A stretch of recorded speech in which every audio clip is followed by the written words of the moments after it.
Hello दोस्तों, नमस्कार। एक बार फिर से आप लोग का आपके प्यारे से YouTube channel YouTube with Pragati academy में स्वागत है।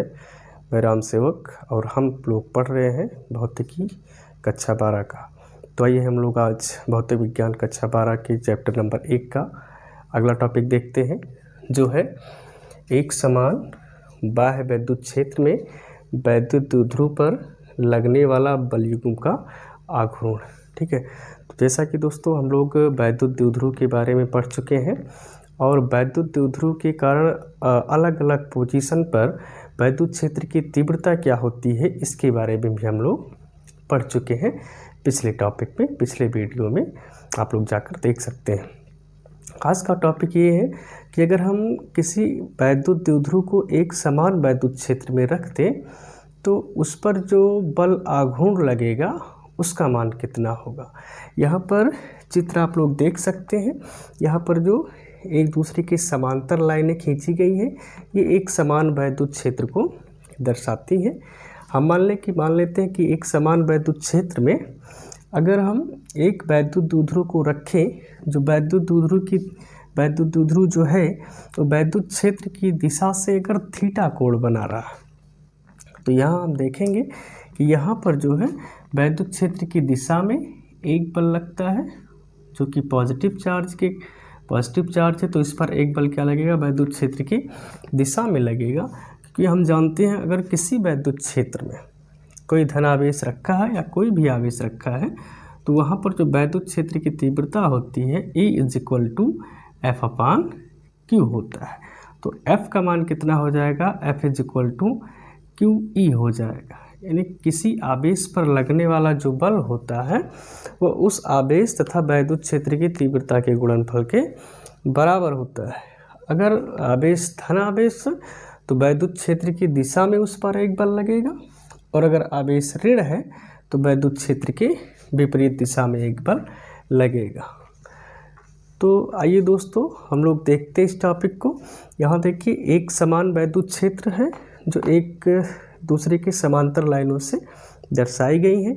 अगर इसमें हम कोई वैद्युत द्विध्रुव रख दें तो इस पर जो है के सिरे पर एक बल वैद्युत क्षेत्र की दिशा में और एक बल वैद्युत क्षेत्र के विपरीत दिशा में एक बल लगने लगता है।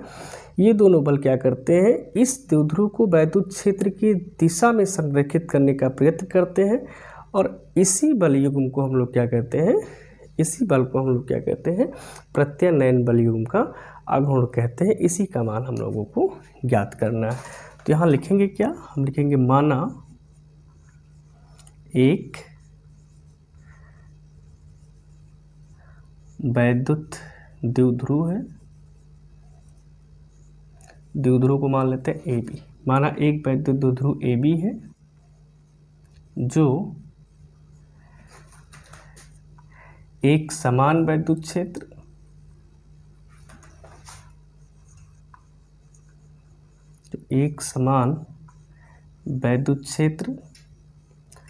कैपिटल E में क्षेत्र की दिशा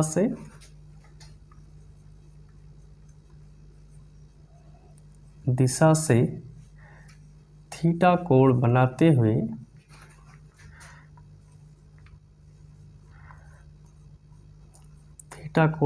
हुए रखा गया है। ठीक, वैद्युत क्षेत्र की दिशा से कितना कोण बनाते हुए रखा गया है, थीटा कोण बनाते हुए रखा गया है। तब आवेश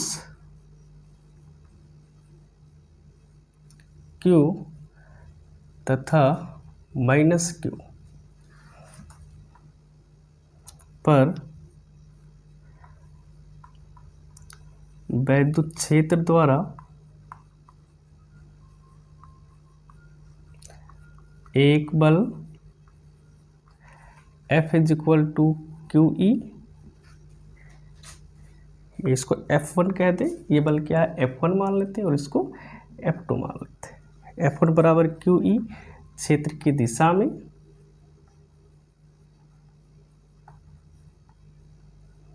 क्षेत्र की दिशा में तथा F2 is equal to QE क्षेत्र की विपरीत दिशा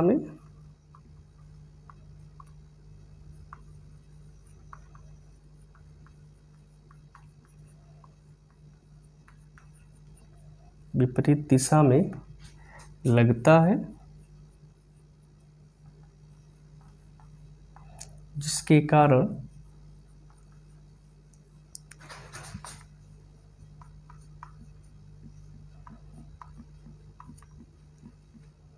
द्विध्रुव पर एक बल आघूर्ण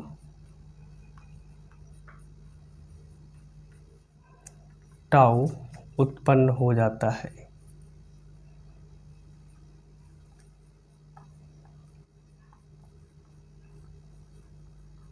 ठीक दोस्तों, यहाँ पर क्या है कि एक समान वैद्युत क्षेत्र में एक वैद्युत द्विध्रुव AB है, जिसके बीच की जो दूरी है हम मान लेते हैं 2L है, और -Q तथा +Q कूलाम आवेशों से मिलकर बना होता है। यहाँ से जब इसको एक समान वैद्युत क्षेत्र में रखा जाएगा, तो अगर किसी भी आवेश को हम एक समान वैद्युत क्षेत्र में रखते हैं या किसी भी वैद्युत क्षेत्र में रखते हैं, तो उस पर जो है एक बल लगता है, जिसका परिमाण F is equal to QE होता है। अगर आवेश धनात्मक है तो उस पर लगने वाला जो बल होगा उसकी दिशा वैद्युत क्षेत्र की दिशा में होगा, और अगर आवेश ऋणात्मक है तो उस आवेश पर वैद्युत क्षेत्र के कारण लगने वाला जो बल होगा वैद्युत क्षेत्र की विपरीत दिशा में होगा। इस तरह से एक बल इस इलेक्ट्रिक डायपोल को क्षेत्र की दिशा में खींचने का प्रयत्न कर रहा है और एक क्षेत्र की विपरीत दिशा में खींचने का प्रयत्न कर रहा है। ठीक है, यहाँ पर चूंकि दोनों आवेश बराबर हैं, इसलिए दोनों आवेशों पर लगने वाला जो बल होगा वो भी बराबर होगा, यानी F1 बराबर क्या होगा F2 के। इस तरह से क्या करेंगे, इस द्विध्रुव को वैद्युत क्षेत्र की दिशा में लाने का प्रयत्न करेंगे, जिससे इस पर एक बल युग्म का आघूर्ण लगेगा, जिससे हम लोग टाउ कहते हैं। ठीक है, तो टाउ का मान कितना होगा इसको हम लोग देखते हैं। यहाँ लिखेंगे अतः टाउ, इसको हम लोग टाउ कहते हैं। ये होता है एक बल का परिमाण गुणे ये दोनों आवेशों के, यानी जो बल की क्रिया रेखा है, बल की क्रिया रेखा, एक क्रिया रेखा ये है और दूसरी ये है, बल की क्रिया रेखाओं के बीच की लंबवत दूरी होती है। बल की क्रिया रेखाओं के बीच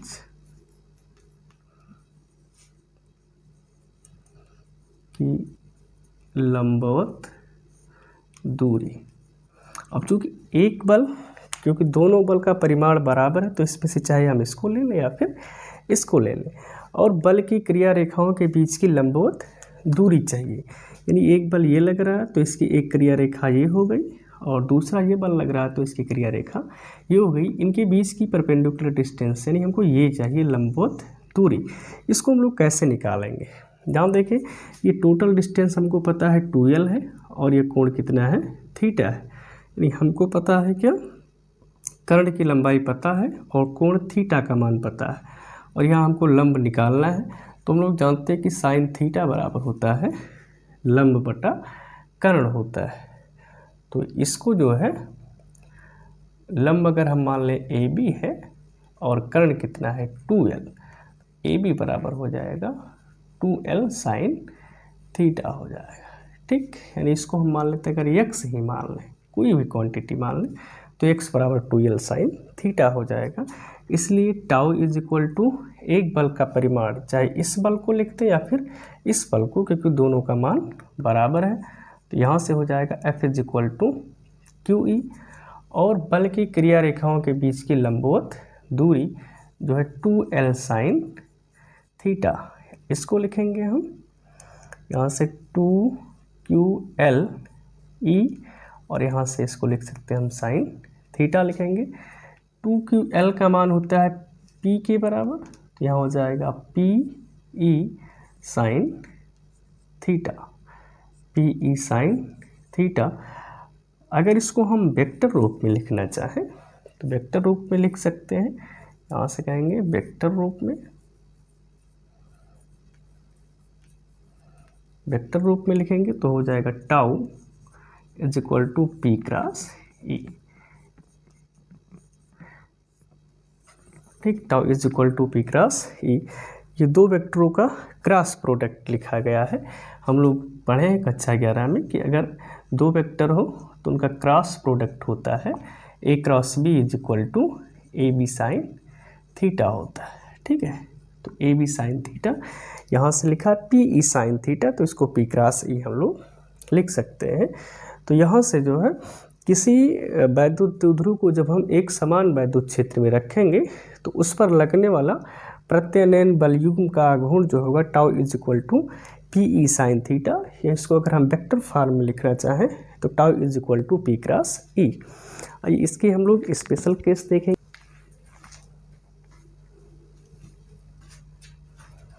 विशेष परिस्थितियां इसकी क्या है, या स्पेशल केस।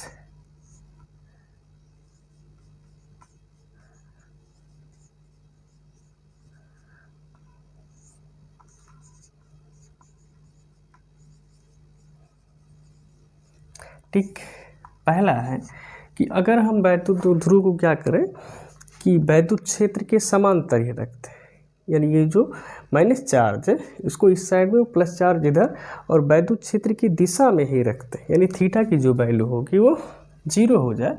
यहाँ लिखेंगे यदि थीटा बराबर क्या हो जाए, 0 डिग्री हो जाए, तब टाउ का मान कितना होगा, पी ई साइन 0 डिग्री। और साइन 0 डिग्री की जो वैल्यू होती है वो 0 होती है। ये टाउ इज इक्वल टू क्या हो जाएगा, 0 हो जाएगा। यानी अगर हम वैद्युत द्विध्रुव को वैद्युत क्षेत्र के समांतर रखते तो उस पर कोई बल युग्म का आघूर्ण नहीं लगेगा, क्योंकि जितना बल इधर लगेगा उतने बल इधर लगेगा। ऐसे रख देंगे, इस तरह से रखेंगे तो मान लीजिए माइनस क्यू है और ये प्लस क्यू है, तो जितना बल इस साइड में लगेगा फोर्स उतने इधर भी लगेगा। तो इसलिए क्योंकि दोनों आवेश बराबर हैं तो दोनों बल भी बराबर होंगे, और जब दोनों बल एक दूसरे के विपरीत दिशा में होंगे तो उनका रिजल्टेंट 0 हो जाएगा। अगर रिजल्टेंट 0 हो जाएगा तो लगने वाला बल आघूर्ण जो होगा वो भी 0 हो जाएगा। दूसरे केस में देखें कि अगर यदि थीटा की जो वैल्यू है हम उसको 90 डिग्री कर दें, यानी इसको क्या करें, द्विध्रुव को हम ऐसे सीधा रखते हैं इसमें। ठीक, इस तरह से क्या करें, सीधा रख दें। जैसे यहाँ पर है, मान लेते हैं एक समान वैद्युत क्षेत्र में ऐसे रख देते हैं इलेक्ट्रिक डायपोल को। ठीक, यहाँ पर माइनस क्यू और यहाँ पर प्लस क्यू। तो यहाँ पर क्या होगा, एक बल इसके कारण इधर लगेगा और एक बल इधर लगेगा। उस समय बल युग्म का आघूर्ण कितना होगा, ये इसको देखते हैं। तो यहाँ से टाउ इज इक्वल टू क्या हो जाएगा, पी ई और साइन 90 डिग्री, या टाउ इज इक्वल टू लिखेंगे हम लोग पी ई, क्योंकि साइन 90 की वैल्यू क्या होती है, साइन 90 की वैल्यू 1 होता है। यहाँ लिखेंगे क्योंकि साइन 90 इज इक्वल टू 1 होता है। उसके बाद तीसरा केस है कि इसको अगर हम वैद्युत द्विध्रुव को घुमाकर ऐसे रखते हैं, यानी प्लस चार्ज को हम इस साइड करते और माइनस चार्ज को इधर करते, तो यहाँ देखिए प्लस चार्ज अगर है तो इस पर जो लगने वाला बल युग्म का आघूर्ण होगा वो इस साइड में होगा, और इसके कारण जो लगेगा बल वो इस साइड में होगा, क्योंकि प्लस चार्ज के कारण लगने वाला बल इधर और माइनस के कारण इधर होता है। तब देखिए क्या होता है, या कहते हैं यदि theta is equal to 180 degree, तो यहाँ से तब tau is equal to P E sine 180 degree, और टाउ इज इक्वल टू क्या हो जाएगा, पी। और हम लोग जानते हैं कि साइन 180 अंश का जो मान होता है वो भी होता है 0, इसलिए टाउ बराबर क्या हो जाएगा, 0 हो जाएगा। तो टाउ, इस टाउ को हम लोग टाउ मैक्सिमम कह सकते हैं, क्योंकि यहाँ पर टाउ की जो वैल्यू होती है वो सबसे ज़्यादा होती है। बल युग्म का आघूर्ण सबसे अधिक कब लगेगा, जब हम वैद्युत द्विध्रुव को वैद्युत क्षेत्र की दिशा के लंबवत रखेंगे। Okay friends, thank you.